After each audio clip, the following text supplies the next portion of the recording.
အသက်ရှင်ရတာအဓိပ္ပာယ်မရှိတော့ဘူးဆိုရင်အဆုံးစီရင်ခြင်းကအဖြေလား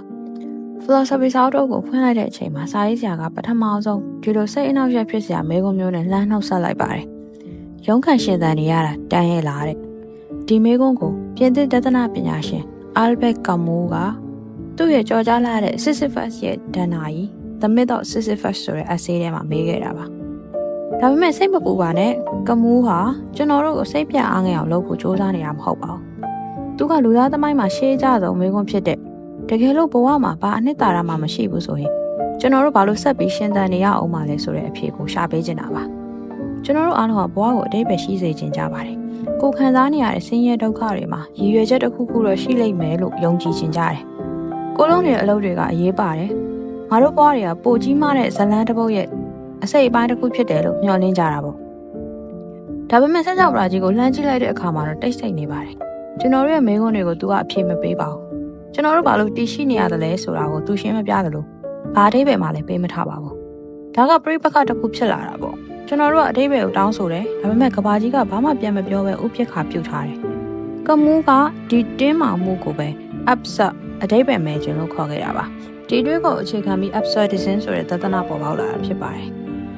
ဘောမှာအနှစ်သာရမရှိဘူးဆိုတာသိလိုက်ရတဲ့အခါလူတော်တော်များများကဒါကိုနီးလန်းနှမျိုးနဲ့တုံ့ပြန်တတ်ကြပါတယ်တချို့ကအရာအားလုံးထက်ကြီးမြတ်တဲ့စွမ်းရည်တစ်ခုခုကိုယုံကြည်အားကိုးလိုက်ကြတယ်။ဘာသာရေးကအားကိုးလိုက်ကြတယ်။ကမူးကဒါကို philosophical suicide လို့ခေါ်ခဲ့ပါတယ်။တချို့ကတော့ဒါဆိုလဲအသက်ရှင်ရတာအပိုပဲပေါ့ဆိုတဲ့ကြောက်စရာကောင်းတဲ့ကောက်ချက်ကိုချလိုက်ကြပါတယ်။ဒါကြောင့်လေကမူးကသူ့စာအုပ်ကို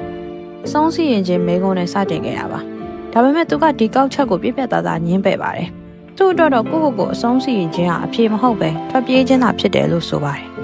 အဓိပ္ပာယ်မဲ့မှုကိုရဲရဲဝံ့ဝံ့ရင်ဆိုင်ရမယ့်အစားရှောင်ထွက်သွားတာမျိုးပေါ့သူကတခြားနည်းလမ်းတစ်ခုရှိသေးတယ်လို့ယုံကြည်ခဲ့တယ်အဲ့ဒါကတော့တော်လှန်ခြင်း rebellion မှာပ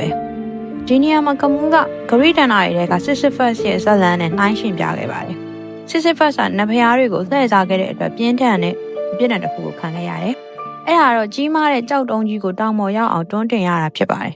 ဒါပေမဲ့တောင်ထိပ်ရောက်ခံနေတိုင်းကြောက်တုံးကအောက်ကိုပြန်လင်းကျသွားတယ်သူအစားကနေပြန်တွန်းတင်ရပြန်တယ်ဒါကိုထာဝရလုပ်နေရတာပါ။ဘာတိုးတက်မှုမှမရှိဘူး။ဘာဆုလတ်မှမရှိဘူး။အဆုံးမရှိတဲ့ထက်ခါတလဲလဲလှုပ်ဆောင်မှုတွေပဲရှိပါတယ်။ကမူးကတော့ဒါဟာကျွန်တော်တို့လူသားတွေရဲ့အခြေအနေနဲ့အတူတူပဲလို့မြင်ပါတယ်။ကျွန်တော်တို့နိုးလာတယ်အလုပ်သွားတယ်ရုန်းကန်တယ်နေ့စဉ်လုပ်နေကြအလုပ်တွေကိုပဲထက်ခါတလဲလဲလုပ်ကြတယ်။ပြီးရင်နောက်ဆုံးမှတိတ်ဆုံးသွားကြတာပါပဲ။စစ်စဖက်ကြောက်တုံးတွန်းနေရတယ်လို့ဘောဟာအတိတ်ပဲမဲ့တဲ့တန်တရားကြီးတစ်ခုလို့ခံစားရနိုင်ပါတယ်။ဒါပေမဲ့ဒီနေရာမှာကမူးကအားလုံးကိုအံ့ဩသွားစေမယ့်စကားတစ်ခုပြောခဲ့ပါတယ်။ Sisyphus ကပျော်ရွှင်နေတယ်လို့ပဲကျွန်တော်တို့စိတ်ကူးကြည့်ရမယ်တဲ့။ဘာလို့လဲဆိုတော့ Sisyphus ကသူ့ရဲ့ကံကြမ္မာကိုသူနားလည်သွားလို့ပါ။သူ့ရဲ့ရုန်းကန်မှုမှာဘယ်တော့မှအောင်ပွဲမရှိဘူးဆိုတာသူသိတယ်။ဒါပေမဲ့သူကတော့ဆက်ပြီးလုပ်နေတော့မှာပဲ။အဲ့ဒီလိုကိုယ့်အခြေအနေကိုသိမြင်သွားတဲ့အချိန်မှာသူဟာနတ်ဘုရားတွေထပ်ပို့ပြီးအစွမ်းထက်လာပါတယ်။ဘာလို့လဲဆိုတော့နတ်ဘုရားတွေကသူ့ခန္ဓာကိုယ်ကိုအပြစ်ပေးနိုင်ပေမဲ့သူ့ရဲ့စိတ်ဓာတ်ကိုတော့မထိန်ချုပ်နိုင်တော့ပါဘူး။သူ့ရဲ့တော်လန်မုံကရိုးရှင်းပါတယ်။သူကြောက်တုံးကိုဆက်တွန်းနေတာပါပဲ။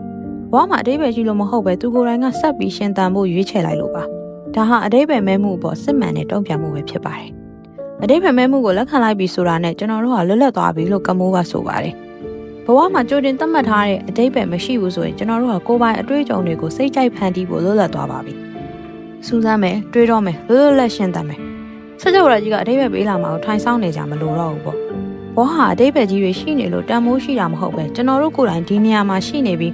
းခံစားတွေ့ကြုံနေရလို့တန်မိုးရှိတာပါစစ်စဖတ်ရဲ့ပုံရိပ်ကိုပြန်မြင်အောင်ကြည့်ပါလူတယောက်ကကြောက်တုံးကြီးတုံးကိုတောင်းပေါ်တွန်းတင်နေတယ်ထက်ခါတလဲလဲတွန်းတင်နေတယ်ဒါပေမဲ့သူရှင်တန်နေတော့မယ်တတိရှိနေတော့မယ်ဆက်သွားဖို့ရွေးချယ်နေတော့မှာပဲဒါဟာကမူးရဲ့တသနာမှာအားအကောင်းဆုံးအတွေးခေါ်တစ်ခုဖြစ်ပါတယ်ဘဝမှာနောက်ဆုံးပန်းနိုင်ဆိုတဲ့အဓိပ္ပာယ်ရှိခြင်းမှာရှိမယ်ဆက်ချောဝရာကြီးကလည်းတိတ်ဆိတ်နေခြင်းတိတ်ဆိတ်နေပါလိမ့်မယ်ဒါပေမဲ့ကျွန်တော်တို့ရဲ့ကြောက်တုံးကိုကျွန်တော်တို့ဆက်တွန်းနေတဲ့ရွေးတော့ကျွန်တော်တို့ဟာရှင်တန်နေသေးပါပဲဒီ channel တွေလုံလောက်နေပြီမဟုတ်လား